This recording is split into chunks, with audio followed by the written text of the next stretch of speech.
go back to what has God done in my life and how can I share that and encourage and strengthen. And many times that comes back to probably the most important word in my life that I've come to, and that is the word hope. Anybody say hope? Hope. Say it a little bit louder. Say hope. Hope. And hope is the fuel that we run on in our life. And if you don't have hope in the tank, you're not going anywhere. And you know, in your car, you can have the air working, you can have oil, you can have all that. If you don't have gas, you're not going anywhere. And hope is that important. And the more trials and tribulations that I face, and the more the things that I walk through, and the longer that I live, the more I realize the overwhelming importance of hope.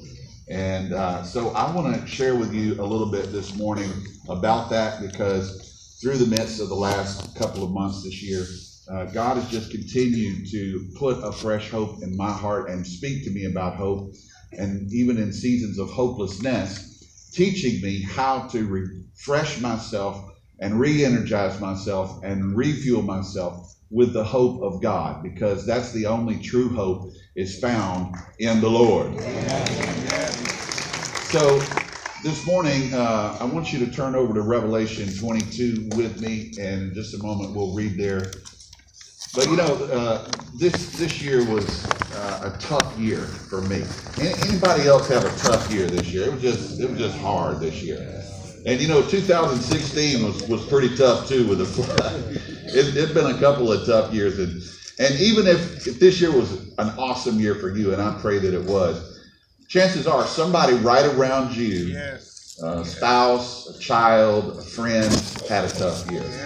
And so hope is one of those things. It's like a doctor. You're always going to need one. And we're always going to be in a place where we either need more hope personally, or we need to be able to give it to other people around us. Until we go to heaven, and we'll talk about this in a little bit, where there's no need for hope because everything is perfect, we're going to be dispensers of hope. God is going to use us as people who are able to receive his hope and release his hope. Amen. And that's so important in our Christian walk, that we are purveyors, that we are distributors of the hope of God. And so, you know, this year was, as I mentioned, it was a tough year for me. I think I counted up 10 different procedures this year. I hit double digits at some point. And I think I had more procedures this year than any other year in my life.